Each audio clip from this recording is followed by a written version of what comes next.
우리가 하나님의 자녀로 살아간다는 것은 너무나 큰 영광이죠. 너무나 큰 기쁨이고 큰 은혜입니다.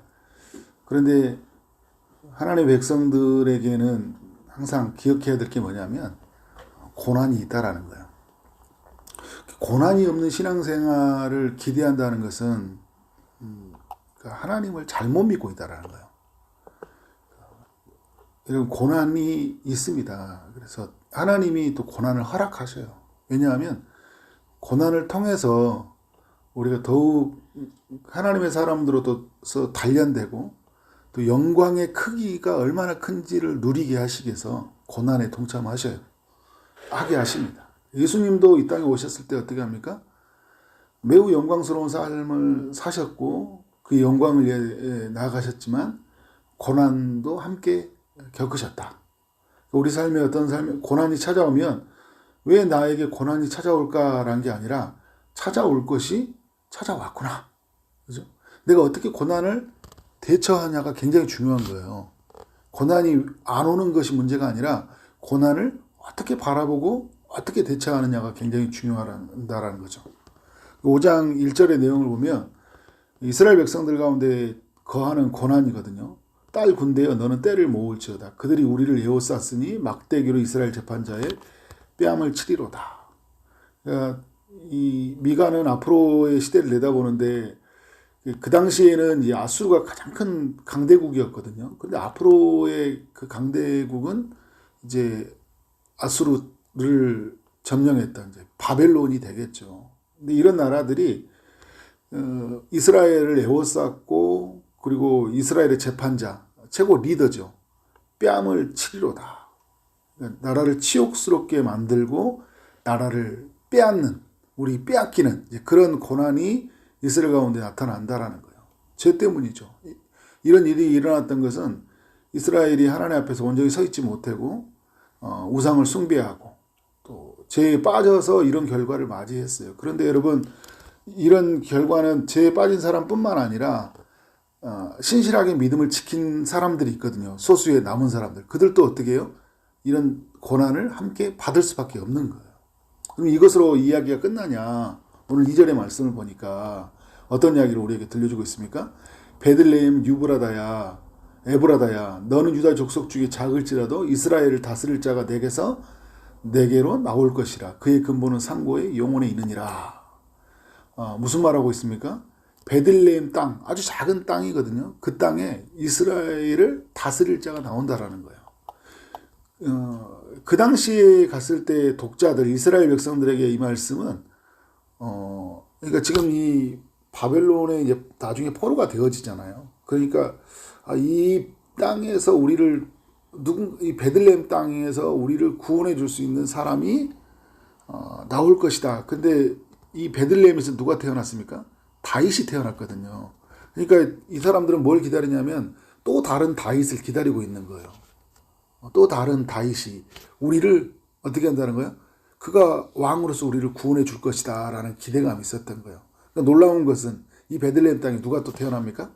예수님이 태어나죠. 예수님이 태어나는 것까지 미가 선지자는 바라보고 있는 거예요. 지금은 고난에 처해 있고 너무나 진짜 처참하게 무너져 있는데 치욕스러운 삶을 살고 있는데 그런데 희망은 뭐예요? 나중에 이 땅에서 메시아가 태어난다라는 거예요. 우리를 구원해 줄 수 있는 우리를 다스릴 자라고 이야기를 하고 있잖아요. 그가 나올 것이다 이야기를 하고 있어요. 그의 근본은 우리 근본이 달라요. 상고의 영혼에 있느니라. 사람과 다르다라는 거예요. 그래서 여러분 2절의 이야기가 이 인간이 다윗이 아니라 인간 다윗을 초월하는 하나님의 아들이 온다라는 것을 알려주고 있는 거예요. 여러분 여기에 소망이 있는 거죠. 우리가 여러분 고난이 처해 있는데 너무 힘들잖아요. 고난보다 더 큰 이가 찾아와야 돼요. 고난을 이길 수 있는 큰 이가 와야 된다고요. 그런데 우리는 고난을 이기려고 여러 대체자들을 찾는데 그게 우리의 고난 앞에 삼켜져 버려요. 그 고난을 못 이긴다고요. 사람이, 돈이, 어떤 것들이 못 이겨요. 그런데 여러분 고난을 이길 수 있는 이가 우리 가운데 오시면 어떻게 해요? 우리가 그 안에 있으면 그가 우리를 도우면 그가 우리를 다스리면 어떻게 하는 거예요? 고난을 이긴다 친다? 고난을 이기는 거예요. 왜냐하면 이 땅에 오신 예수 그리스도가 고난을 이기셨잖아요. 근데 3절의 말씀을 보니까 이런 이야기를 하고 있어요.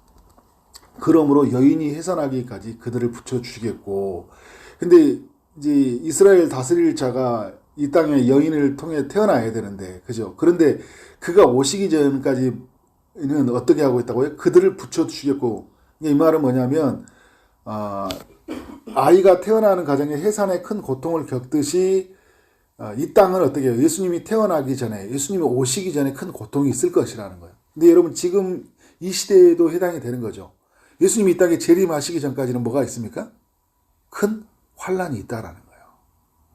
그러니까 그 당시에 주는 메시지, 앞으로 예수님이 오실 때까지 메시지, 예수님이 다시 오실 때까지를 바라보고 선지자가 이야기를 해주고 있는 거예요. 그러니까 여러분 우리에게 그 해산의 고통처럼 어떻게 우리에게 고난이 있다는 것은 당연하다. 교회가요 더욱 하나님의 일들을 감당하려고 할 때, 그리고 더욱 우리 믿음의 사람들이 더욱 믿음으로 살려고 할 때 어떤 것들이 있어요? 뭔가 우리의 삶에 변화가 일어나려고 하잖아요. 해산이 있기 전에, 큰 열매가 있기 전에 우리에게 뭐가 있다고요? 고통이 있다는 거예요. 그러니까 고통 없이, 고난 없이 주의 일들을 감당한다는 것은 어불성설이에요. 그러니까 오늘 우리가 교회가 큰 영광, 여러분의 삶 가운데 큰 은혜를 누리려고 하잖아요. 그럼 그 과정에는 뭐가 있어요? 고난이 있다는 거예요. 그래서 우리는 생각해야 될 게 제가 처음에 말했던 것처럼 올 것이 왔구나라고 하는 거예요. 그걸 잘 대처해 나가는 거예요. 그런데 우리가 실수해버린 게 뭔지 아세요? 죄를 저질러 버려요. 죄를, 그러니까 이기려고 죄를 저질러 볼 때가 있어요. 얼마나 우리가 어리석은지 몰라요. 고난 앞에 와서 우리도 인간적인 술수를 부린다든지 인간적으로 대한다든지 그러면 안 되는 거죠. 우리는 어떻게 돼야 돼요? 믿음의 방법대로, 말씀의 원리대로, 주님이 보이시던 원리대로 이기는 거예요. 그게 승리하는 거예요. 자,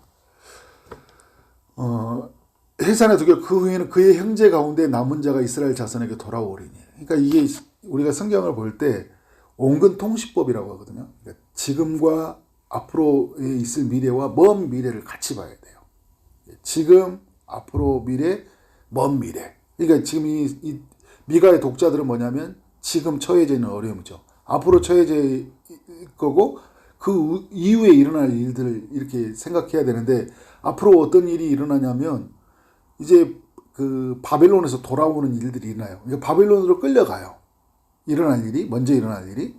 두 번째는 어떻게 해요? 바벨론에서 돌아와요. 남은 자가 돌아오리니. 남은 자가. 다 돌아오지 않았죠. 한 5% 정도밖에 안 돌아갔으니까. 이스라엘이 돌아오잖아요. 그런데 여러분 이게 또 먼 미래를 보면 어떻게 하냐면 예수님이 이 땅에 오셨을 때 어떤 사람이 옵니까? 다 돌아왔습니까? 소수의 사람들이 돌아왔어요. 근데 그 사람들을 통해 하나님은 어떻게 해요? 그 작은 자를 통해 천을 이루고 그 약한 자를 통해 강국을 이루어 가셔요. 비로소 그들을 통해 하나님 나라를 이루어 가시거든요. 그렇다고 여러분 그래서 우리 삶을 적용해 보면 또 이런 거예요. 작게 돌아온다고 실망할 필요가 없어요. 그 작은 것이 우리에게 어떻게 해요? 큰 것을 이룬다고요. 이스라엘이 돌아온다는 게 그게 큰 놀라운 일이에요. 싹이 튼다는 게 놀라운 일이라는 거예요. 우리의 삶에서. 그러니까 예수님의 때로 보면 12제자가 세워진 것 그 자체가 큰 기적이에요. 그들을 통해 어떤 일이 일어날지 모르는 거예요. 그러니까 여러분 우리 교회를 보면 그래요. 우리 교회에 막 엄청나게 많은 사람 이런 게 아니라 소수의 사람들, 깨어있는 사람들 있죠. 기도하는 사람, 말씀에 붙들려 있는 사람 있으면 돼요. 그건 거룩한 싹이에요. 그들을 통해 어떤 일이 납니까? 놀라운 일이 나요. 그 남은 자들을 통해서. 그 작은 자들이거든요. 그 남은 자들. 이스라엘에도 어떻게 해요? 북이스라엘 같은 경우도 다 망한 것 같았지만 나중에 보면 그 엘리야 같은 그 작은 자들 있죠. 근데 엘리야는 혼자인 줄 알았더니 주님이 말하잖아요. 너와 같은 사람 7,000명이 있다. 나중에 나라를 굳건하게 재건할 수 있는 사람들이 지금 있다라는 거예요. 기다리고 있다라는 거예요. 놀라운 일이 납니다. 4절에 보니까 여호와의 능력과 그의 하나님 여호와의 이름의 이엄을 의지하고 서서 목축하느니 그들이 거주할 것이라. 이제 그가 창대하여 땅끝까지 미치리라. 여러분 이제 메시아가 오면요, 예수님이 오시면 어떤 일이 일어나냐면 그가 우리를 목축한대요. 목축하여. 그가 우리의 양이시잖아요. 목자시잖아요. 우리는 그의 양이잖아요. 그가 우리를 다스리는 거예요. 푸른 초장으로 쉴만한 물가로 우리를 먹이시고 우리를 어떻게 보호하시면서 우리를 기르셔요. 그리고 이리로부터 우리를 보호하셔요. 그러니까 우리는 어떻게 해요? 창대해 줄 수밖에 없는 거예요. 왜냐하면 주님이 보호하니까. 여러분, 우리가 예수 믿을 때 좋은 게 뭔지 아세요? 예수님 안에 있으니까 어떤 일이 나면 주님이 먹여주시죠? 주님이 보호해주시죠? 우리를 길러주시잖아요. 그러니까 열매를 맺을 수밖에 없다고요. 예수님 밖에 있으면 열매를 못 맺어요. 예수님 밖에서 아무리 내가 돈을 모아보세요. 아무리 찾아보세요. 아무것도 안 돼요. 예수님이 목축해줘야지 우리가 잘하는 거예요. 말하잖아요. 4절에 맞아서 이제 그가 창대하여 땅끝까지 이르리라. 그죠? 그러니까 여러분 어디에 숨어 있어야 돼요? 예수님 안에 있어요. 누구 안에서 보호를 받아야 돼요? 예수님 안에서. 누가 주는 것을 먹어야 돼요? 이 꼴을 먹어야 돼요? 예수님이 주는 꼴을. 그죠? 예수님이 우리에게 그런 양식을 주고 은혜를 주고, 그죠? 얼마나 좋은 거예요. 예수님이 오셨다는. 그래, 예수 믿는다는 건 너무 큰 영광이에요. 그런데 여러분, 제가 말했잖아요. 예수 믿는데 이 꼴을, 우리가 꼴을 먹는데 이제 언어 유예요. 이 꼴을 못 보는 존재가 있잖아요. 사단은 우리가 예수님 안에서 목축되는 걸 싫어한다니까요. 그러니까 우리에게 고난이 있죠. 그런데 우리가 안전한 거 뭐냐면 우리는 예수님 안에서 그의 어떻게 목양을 받고 있다니까요. 얼마나 감사한 일입니까? 5절에 그 사람은 누구라고요? 평강의 왕이라.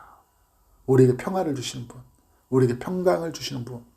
그래서 여러분 사방에 위협이 있거든요. 사방에 위협이 있어. 시편 23편처럼 여호와는 나의 목자신 그가 나를 푸른 초장, 내가 부족함이 없으리로다.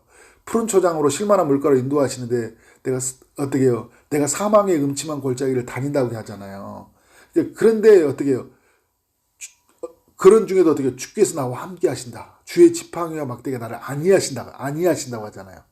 무슨 말이에요? 평강이 있다라는 거예요. 왜? 그가 우리를 목축하고 그가 우리를 보호하시니까. 그래서 이사야 9장에서도 예수님을 이야기할 때 평강의 왕이라고 이야기하잖아요. 평강이 있을 것이라. 아수르 사람이 우리 땅에 들어와서 우리의 궁들을 밟을 때에도, 그죠? 막 이제 이방 나라들이 우리를 밟아요. 그 당시에도 밟았거든요. 근데 우리가 7 목자와 8 군왕을 일으키니 그를 치기냐. 그러니까 여러분 어떻게 해요? 평강의 왕이 우리와 함께 하시니까 어떤 사람이 와도 어떻게 해요? 우리는 능히 이겨낸다라는 거예요. 이겨낸다. 그래서 알아야 돼요. 고난이 찾아와도 우리는 이겨낸다 친다? 이겨낸다. 누구와 함께 있으면? 예수님과 함께 있으면. 예수님의 다스림을 받으면, 그의 목축을 받으면 이기는 거예요. 그러니까 여러분 예수님 안에서 있으라고, 떠나지 말라고요. 그의 음성을 들으라고요. 제발 그를 붙들고 살라고요.